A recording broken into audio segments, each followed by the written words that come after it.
रेखा, बरखा और माला तीनों बहनें दूसरे गांव मेले में घूमने गईं। रास्ते में तीनों को प्यास लगी तो एक बड़े खेत के पास रुक गईं। वो सामने कोई कुटिया दिखाई दे रही है। मुझे लगता है वहां कोई कुआं या तालाब जरूर होगा। चलो चलकर देखते हैं। तीनों बहनें उस खेत में जाती हैं। वहां पर एक कुआं था। तीनों जैसे ही पानी पीने लगती हैं, अचानक उन्हें किसी के कराहने की आवाज आती है। मुझे थोड़ा पानी पिला दो। मैं कुएं से पानी नहीं खींच सकती क्योंकि मैं गर्भवती हूँ। मेरे पति भोजन की तलाश में गए हैं। उन्हें आने में बहुत देर हो गई, नहीं तो वो मेरे लिए कुएं से पानी खींचकर भर देते। अरे, जब शरीर संभाला ही नहीं जाता तो गर्भवती क्यों होती हो? देखो तो कितना बड़ा पेट लटकाए बैठी हो। वही तो, जब खुद से कोई काम नहीं किया जाता तो गर्भवती होने की जरूरत क्या है? रेखा दीदी, बरखा दीदी, मुझे तो हंसी आ रही है। इतना मोटा पेट लेकर भला कौन रह सकता है? मैं तो कभी भी गर्भवती ना हूँ। मुझे तो ऐसा मोटा पेट और शरीर लेकर रहा ही नहीं जाएगा। चलो ना दीदी, इस औरत पर क्या ध्यान देना। हम कुएं से पानी पीते हैं ना। हाँ, चलो चलते हैं। हम क्या इसके नौकर हैं जो पहले इसके लिए पानी लाएंगे? हम खुद पानी पियेंगे। हमें बहुत प्यास लगी है। औरत दर्द से कराह रही थी। उसे प्यास भी लगी थी, पर तीनों बहनों ने उस औरत पर कोई तरस नहीं खाया। तभी उस औरत का पति, जो कि एक ऋषि था, और वो आ जाता है। खबरदार, जो कुएं से पानी भी पिया। तुमने मेरी पत्नी का मजाक उड़ाया है। विपदा के समय उसकी मदद नहीं की। एक गर्भवती स्त्री को दर्द से कराहते हुए देखकर भी तुम्हें जरा सी दया नहीं आई। मैं तुम तीनों को श्राप देता हूं कि तुम तीनों अभी के अभी गर्भवती हो जाओगी।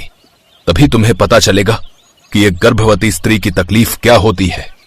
वो ऋषि क्रोध में आकर तीनों बहनों को श्राप दे देता है। तीनों रोती हुई घर आ जाती हैं और सारी बात अपने भाई महेंद्र को बताती हैं। महेंद्र उन ऋषि और उनकी पत्नी को ढूंढता है, पर वहां खेत में अब उनकी कुटिया नहीं थी। न जाने वे दोनों कहाँ चले गए थे। महेंद्र अपनी बहनों के साथ घर लौट आता है। महेंद्र की तीनों बहनें गर्भवती हो चुकी थी। उनको गर्भावस्था में देखकर सारे गांव वाले उन पर थू थू कर रहे थे। महेंद्र की तीनों बहनों का रो रो कर बुरा हाल था। हे भगवान, अब मैं क्या करूं? इन तीनों की तो सगाई भी हो चुकी है। अगर इनके ससुराल वालों को ये बात पता चली तो मैं उनसे क्या कहूंगा कि मेरी तीनों बहनें बिन ब्याही गर्भवती कैसे बनी? कौन विश्वास करेगा? भैया, अब हम क्या करेंगे? हमें तो बहुत डर लग रहा है। हमारी वजह से आपकी कितनी बदनामी हो रही है। इससे तो हम तीनों इस दुनिया में ना ही रहे तो अच्छा है। रेखा, कैसी बातें कर रही हो तुम तीनों? तुम तीनों बहनें मेरे लिए क्या हो ये बताने की जरूरत नहीं। कोई ना कोई रास्ता जरूर निकल आएगा। चलो हम भगवान शिव के मंदिर चलते हैं और उनसे प्रार्थना करेंगे कि वो उन ऋषि और उनकी पत्नी को ढूंढने में हमारी मदद करें। महेंद्र तीनों बहनों के साथ शिव जी के मंदिर जाता है और प्रार्थना करता है। तभी तीनों की नजर वहाँ ऋषि और उनकी पत्नी पर जाती है, जो मंदिर में ही बैठे थे। भैया, वो देखो, वो ऋषि और उनकी पत्नी वहाँ बैठे हैं। भगवान शिव ने हमारी सुन ली भैया। हमें ऋषि और उनकी पत्नी मिल गए। चलो रेखा दीदी, बरखा दीदी, हम उनसे माफी मांगेंगे। जय शिव शंकर, आपने हमें ऋषि और उनकी पत्नी से मिलवा दिया। आपकी सदा ही जय हो। चलो तीनों, जल्दी चलो और उनसे माफी मांगो। चलो। महेंद्र तीनों बहनों के साथ उन ऋषि के पास जाता है और सिर झुकाकर क्षमा मांगता है। हे ऋषि महाराज, मेरी तीनों बहनों से भूल हो गई। इन्होंने नादानी में ऐसा किया। इन्हें क्षमा कर दीजिए ऋषि महाराज। अच्छा, तो तू इन तीनों की तरफदारी करने के लिए आया है? जा, मैं नहीं माफ करूंगा। नहीं, ऐसा मत कहिए। अब भगवान शिव के मंदिर में बैठे हैं और आप तो जानते ही हैं शिव जी कितने दयालु हैं। वो अपने सभी भक्तों को क्षमा कर देते हैं। तो आप भी तो शिव भक्त हैं। आप भी मेरी बहनों को क्षमा कर दीजिए। अच्छा, चल ठीक है, मैं तेरी तीनों बहनों को क्षमा कर दूंगा, पर तुझे मेरी एक शर्त माननी होगी। कहिए, मुझे आपकी हर शर्त मंजूर है। ठीक है, मैं अपना श्राप वापस ले लूंगा, पर तुम्हें अपनी बहनों के लिए बलिदान देना होगा। तुम आजीवन विवाह नहीं करोगे, अविवाहित रहोगे। बोलो, क्या तुम करने को तैयार हो? हाँ, मुझे ये शर्त मंजूर है। नहीं, पर हमें नहीं। अगर हमारा भाई आजीवन अविवाहित रहेगा तो हम तीनों बहनें भी कभी शादी नहीं करेंगे। हम तीनों बहनें अपनी जान दे देंगे। ऋषि महाराज, अगर आप ये शर्त रखेंगे तो हम तीनों बहनें इस दुनिया में जीवित ही नहीं रहेंगे। तीनों बहनों और भाई का प्यार देखकर ऋषि को उन पर दया आ गई और उन्होंने अपना श्राप वापस ले लिया।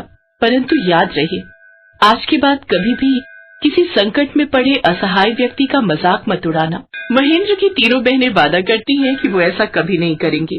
तीनों फिर से पहली वाली अवस्था में आ जाती हैं और महेंद्र अपनी बहनों को लेकर खुशी खुशी घर लौट आता है। सदियों पहले की बात है। उदयपुर शहर में एक खूबसूरत महल था जहाँ के राजा और रानी बड़े ही दयालु और निर्बल स्वभाव के थे। रानी ने 7 पुत्रों को जन्म दिया था, लेकिन उनकी बहुत इच्छा थी कि एक कन्या उनके घर में जन्म ले, लेकिन उनकी ये इच्छा पूरी नहीं हुई। राजा हमेशा से ही एक पुत्री की चाह में था। एक रोज रात को जब राजा और रानी खाना खाकर अपने महल के किनारे बनी नदी के पास टहल रहे थे, तो उन्हें उस नदी में एक टोकरी आती दिखाई दी जिसमें एक नवजात कन्या थी। उस नवजात कन्या को राजा रानी अपने साथ महल ले आए और राजा ने ऐलान किया, आज से ये कन्या हमारी पुत्री है, हम इसे अपनी बेटी की तरह पालेंगे। परंपरा के अनुसार घर में छोटे शिशु का भविष्य जानने के लिए कुल पुरोहित को बुलाया गया। उस कन्या को देख पुरोहित ने कहा, बड़े ही खेद के साथ कहना पड़ रहा है महाराज कि इस कन्या के कदम आपके राज्य के लिए शुभ नहीं है। आप कहना क्या चाहते हैं पुरोहित जी? रानी साहिबा, जैसे जैसे ये कन्या बड़ी होती जाएगी वैसे वैसे ही आपके 7 लड़कों की मृत्यु भी होती जाएगी। ये तुम कैसी बातें कर रहे हो पुरोहित? एक छोटी सी कन्या के बारे में तुम ऐसे कैसे कह सकते हो? सिपाहियों, इस पुरोहित को महल से बाहर निकाल दो। राजा ने उस पुरोहित को महल से बाहर फेंकवा दिया और बेटी की चाह में पुरोहित की बातों पर ध्यान नहीं दिया। लेकिन जैसे ही वो लड़की साल भर की हुई तो उसके जन्मदिन वाले दिन ही राजा के सबसे बड़े बेटे की मृत्यु हो गई। तब राजा को उस पुरोहित की बात याद आई। उसने तुरंत ही उस पुरोहित को बुलाने भेजा, लेकिन सेनापति एक दुखद समाचार लेकर महल में पहुंचा। महाराज, 10 दिन पहले ही उस पुरोहित की मृत्यु हो गई, लेकिन सुना है उसका भाई घनश्याम दूसरे राज्य के महल में पुरोहित है। आपकी आज्ञा हो तो मैं उसे बुला लाऊं। उन्हें शीघ्र ही यहाँ लेकर हाजिर हो। घनश्याम पुरोहित सेनापति के साथ उस महल में पहुंचा। मेरे भाई की भविष्यवाणी बिल्कुल सही है। अब हमें इस बात का यकीन हो गया है, लेकिन इसका उपाय क्या है? अगर आपकी इस कन्या को आग के घेरे में बड़ा किया जाए तो आपके बेटों को इसका कोई नुकसान नहीं होगा, लेकिन इस बात का खास ध्यान रहे कि वो आग बुझनी नहीं चाहिए। पंडित के कहे अनुसार वैसा ही हुआ। उस कन्या को एक घर के अंदर रखा गया जिसके बाहर आग का घेरा बना दिया गया। कुछ साल ऐसे ही बीत गए। अब 7 लड़कों में बचे 6 लड़के भी बड़े हो गए और राजा रानी बूढ़े होने के कारण दुनिया से चल बसे। उन 6 भाइयों में से सबसे बड़े भाई ने राजगद्दी संभाल ली। अब वक्त आ गया है कि हम अपनी बहन को उस आग के घेरे से छुटकारा दें और उसका विवाह करके उसे खुशहाल जिंदगी जीने दें। बिल्कुल सही कहा भाई आपने। चलो चलो अभी अपनी बहन के पास चलते हैं और उसे ये खुशखबरी देते हैं। सभी भाई अपनी बहन के पास पहुंचे। बहन, अब वक्त आ गया है कि तुम इस 4 दीवारी से आजाद हो जाओ। तभी उनकी बहन अंजना उनसे बोली, हाँ भैया, मैं भी दुनिया देखना चाहती हूँ। आखिर कब तक मैं इस आग के घेरे में जलती रहूंगी? अंजना को बाहर निकाला गया। उसने पहली बार नदियाँ, पहाड़, पेड़ पौधे, फूल, तितलियां देखी। वो बहुत खुश थी। तभी उसकी नजर बगुले पर पड़ी। अरे वाह, ये तो बहुत ही खूबसूरत पक्षी है। भैया, इस पक्षी का नाम क्या है? बहन, इस पक्षी का नाम बगुला है। भैया, मुझे बगुलों के राजकुमार से ही शादी करनी है। लेकिन बहन, हम उन्हें कहाँ ढूंढेंगे? वो मैं नहीं जानती। अगर मेरी बगुलों के राजकुमार से शादी नहीं हुई तो मैं किसी से शादी नहीं करूंगी। सभी भाई उसकी बात मान लेते हैं। 2 भाई राज्य संभालने के लिए महल में ही रुके, जबकि बाकी के 4 बगुलों के राजकुमार को ढूंढने जंगल की ओर निकल गए। लेकिन कई दिनों तक भटकने के बाद भी उन्हें राजकुमार कहीं नहीं मिला। तभी उनमें से एक भाई ने कहा, भैया, हमने हर तरफ देखा लेकिन राजकुमार हमें कहीं नहीं मिला और अब तो हमारा खाना भी खत्म हो चुका है। हाँ भाई, मैं तो कहता हूँ अब वापस महल चलो, नहीं तो ऐसा ना हो कि भूख के कारण हमारे प्राण ही निकल जाएं। नहीं नहीं, अंजना की बात को हम नहीं टाल सकते। अब जब तक हमें बगुलों का राजकुमार नहीं मिल जाता हम वापस नहीं जाएंगे। तभी वहाँ से एक तपस्वी गुजर रहा था, जिसे देख उन भाइयों ने उस तपस्वी से पूछा, प्रणाम महाराज, क्या आप बगुलों के राजकुमार का पता जानते हैं? हाँ, यहाँ से तुम उत्तर दिशा की ओर जाओ। तकरीबन 10 किलोमीटर चलने के बाद एक ऊंची पहाड़ी पर महल है। उसी महल में बगुलों का राजकुमार रहता है। सभी भाई उत्तर दिशा की ओर चल दिए। 10 किलोमीटर चलने के बाद वो एक ऐसी जगह पहुंचे जहां सफेद महल, सफेद घर, सफेद मिठाइयाँ और यहाँ तक कि सबकी पोशाक भी सफेद रंग की थी। चारों भाई महल के अंदर गए और बगुलों के राजकुमार से मिले और उन्हें अपनी समस्या बताई। राजकुमार जी, आप हमारी बहन से शादी कर लीजिए। वो जिद पकड़कर बैठी है कि वो सिर्फ बगुलों के राजकुमार से ही शादी करेगी, नहीं तो उम्र भर कुंवारी रहेगी। मैं तुम सब भाइयों की पीड़ा समझ सकता हूँ, लेकिन मैं किसी भी लड़की से शादी नहीं कर सकता। हम बगुले बहुत ही बुद्धिमान होते हैं और मैं बगुलों का राजा हूँ, तो जाहिर सी बात है कि मैं भी बहुत बुद्धिमान हूँ और इसीलिए मैं अपने महल के लिए भी एक बुद्धिमान रानी की तलाश में हूँ। और अगर तुम्हारी बहन चाहती है कि मैं उससे शादी करूं तो पहले उसे साबित करना होगा कि वो बुद्धिमान है। ठीक है, हम आज ही उसे बुलावा भेज देते हैं, फिर आप खुद ही जांच परख कर लीजिएगा। उन भाइयों ने एक संदेश लिखकर एक बगुले के पास भिजवाया। सेनापति बगुला उस संदेश को अपनी चोंच में दबाए महल पहुंचा। जब वो संदेश अंजना ने पढ़ा तो वो बेहद खुश हुई और अगले दिन सुबह ही उस महल से चलने की तैयारी करने लगी। साथ ही उसने अपने बड़े भाई से कहा, भैया मुझे एक घोड़ा, 2 दासी और कुछ सैनिक चाहिए होंगे। मैं कल सुबह ही बगुलों के राजकुमार से मिलने निकलूंगी। ठीक है, इंतजाम हो जाएगा। अगले दिन सुबह ही अंजना अपने सैनिकों और दासियों के साथ सफर पर निकली।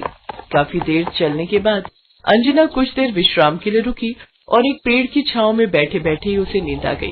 तभी उनमें से एक दासी जो कि बूढ़ी थी, उसने दूसरी दासी जो कि उसकी बेटी दिव्या थी उसकी तरफ देखा। सचमुच कितना अच्छा होगा अगर इस मनहूस की जगह मेरी बेटी की शादी उस राजकुमार से हो जाए। मेरी बेटी तो राजकुमारी बन जाएगी।